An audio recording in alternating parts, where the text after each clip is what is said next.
All right, I got my Gravedigger hat on here, guys. We're going to be doing a little upgrade video for my Gravedigger LMT.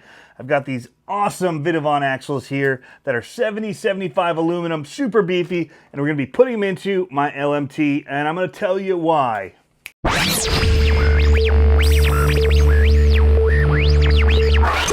Hey, what's going on, guys? Tony here, CCxRC, and yes, we're going to be installing these Vitavon axles here into the LMT.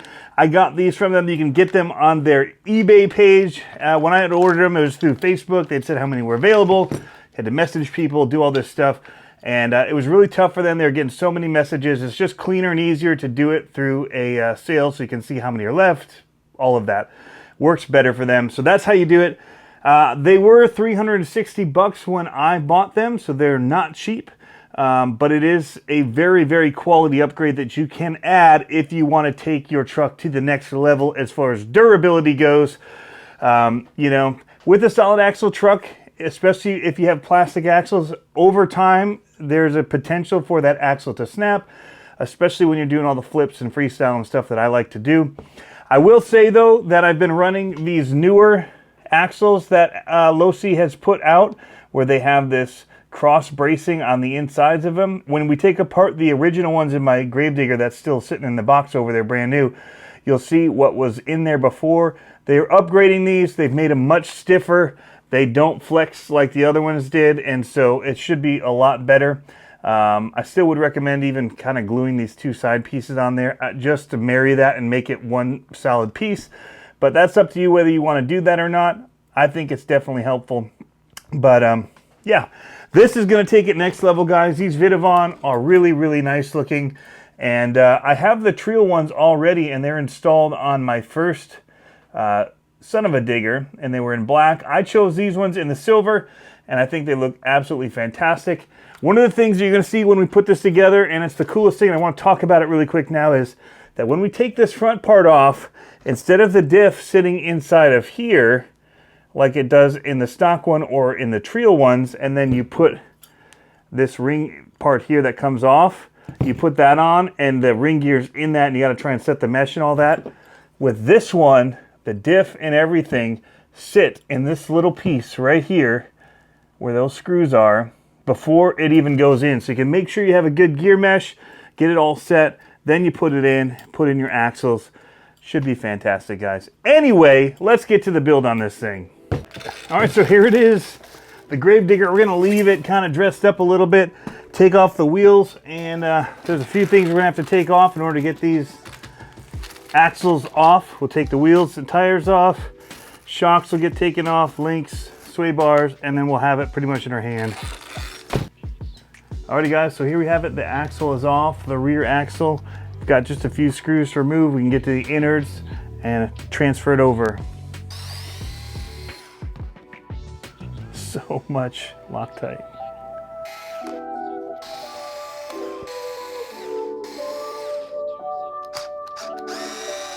Alrighty, guys, these ones right here on the end tend to strip out. They're 1.5 millimeter, and they're tricky. There we go, there's one. Alrighty, guys, so we've got all the screws out now. Not too bad to get to this point right here, but you'll see as I take this apart how this just sits in here. There's nothing holding it in place except for this other half. And getting the mesh set, you know, I guess it's supposed to be easy, but I don't know, it just seems a lot easier when it's together and you can test it before it goes. You have to seal it like this. Now that the axle is apart, you can see how these capture and hold the diff in there, and it's just going to slide in here, already put together. Boom. So the one problem I am seeing is that means that you can get them backwards if you don't put it the right way. So that is one possible problem. We'll see when we put it together, but that could be a problem as far as putting it together. So we're just going to use this as a template for ourselves. Gonna have to go in here and get our other bearings. Use a cow RC butter butter.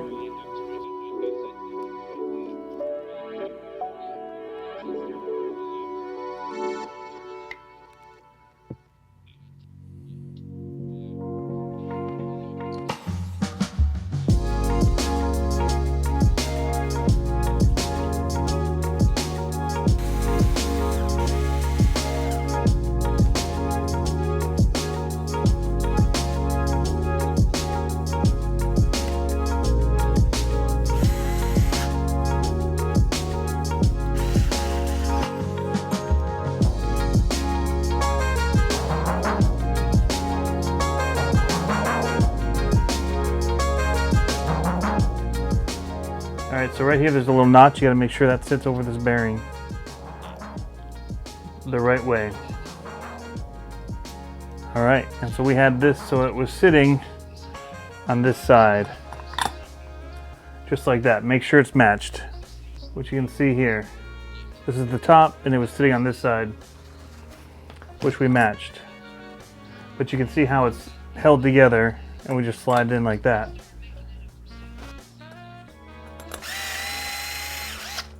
Boom. There we go. Now I take these ends off, slide our dog bones in, everything. These should be a 2mm, which is larger than what was on the originals. Makes it a little bit nicer to work with.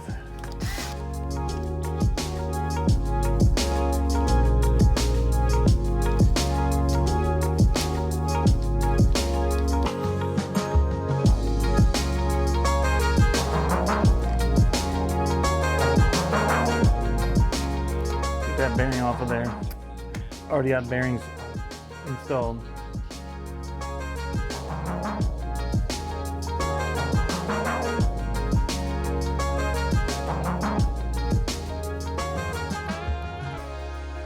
You can see that these are notched, so they'll only go on one way.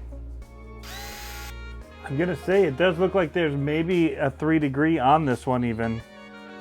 It looks like there might be a little bit of a turn down there on that. You can see the edging on it here even.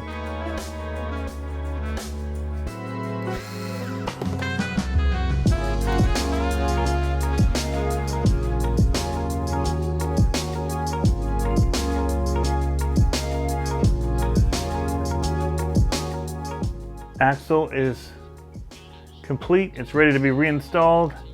Everything is very smooth in there, went together so well. Very simple. The main thing is that this can do the gearing either way with this, so you just gotta be careful with that diff. Make sure you're not gonna have wheels fighting each other. So the first thing with the front axle is to take off the tray here for the servo. Leave the servo in the car. Doesn't need to be taken out. It's good to go. This comes out separate. You get to here, back these screws out just a little bit, and the kingpins will drop straight out. They're just captured by these little screws in here. And then you can literally just pull the ends and slide this one. Leave it all together. You're done with that. Now we're just going to take out these 4 screws right here. And we're going to get to our diff, and we'll be ready to put together the new axle. That easy on the front. Pop this guy out. So we want to make sure we match that as well. You can open his bag.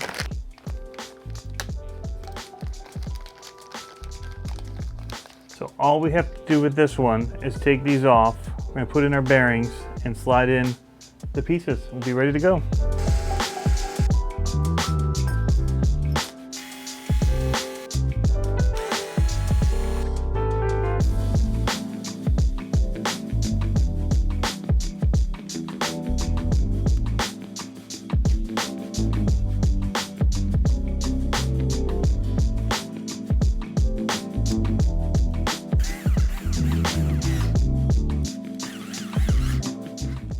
Now I'm going to make sure that I go in the same way that it was on here.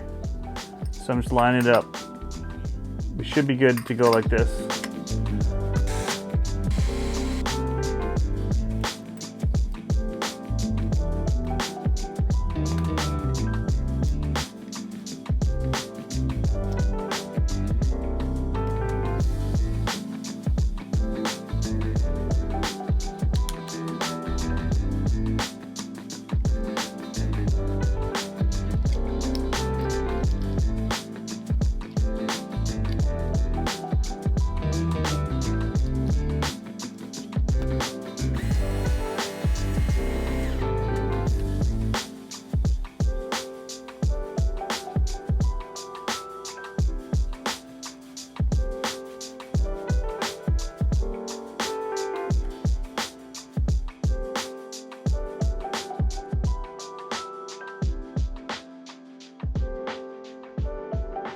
Alrighty guys, the axles are installed, and that was really, really easy to install the insides and the guts of the Hesse LMT into these. Probably even easier than the stock ones because you don't have all the extra things to screw on. All of these are molded or cut into the actual axle themselves. So it starts as a solid block, and they actually just machine these right in. So there's less work to actually do as far as screwing it all together. I was really surprised at how well it all went together. I say that it's even easier and smoother setup or process than even the Treal ones were for me, which were an easy process as well. They weren't anything hard to do, but these just went together so easily, and I think part of it has to do with how those the diffs bolt in like that was fantastic.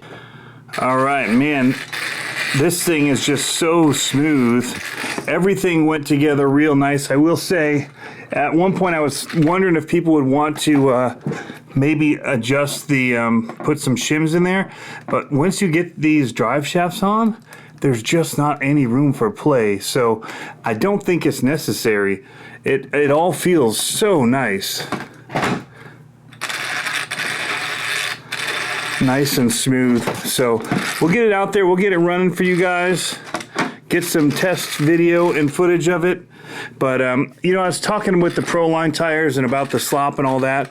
It doesn't come like that out of the box. I just run that truck, I beat it up, and you can tighten it up and get rid of some of the slop. And I know if you get the Vitavon links, it'll tighten it up too. They will wear in, they'll stretch, especially if you're really bashing it. Those rod ends are going to stretch, but for the most part, I don't think don't feel a need to change it because it's driving so well, even with the slop. And you guys saw it's tracking pretty straight. So anyway, guys, love these trucks. Really, really like what Hesse's done here. And I really do think with the new honeycombing that they've put in the new axles, they seem to be doing really well and holding up pretty good, guys. But again, it's plastic. These are heavy trucks. You land really bad, anything's possible. That's where when you go to 70, 75 like these, you're really, really going to stiffen these trucks up and make it really bash proof. Still not like a big old basher like an Armor or anything like that. It's not going to make it a Traxxas Max. But for a solid axle truck, when you get axles like these on here, it really does change the game. Anyway, guys, thanks for tuning in. As always, have fun RCing. Catch you next time.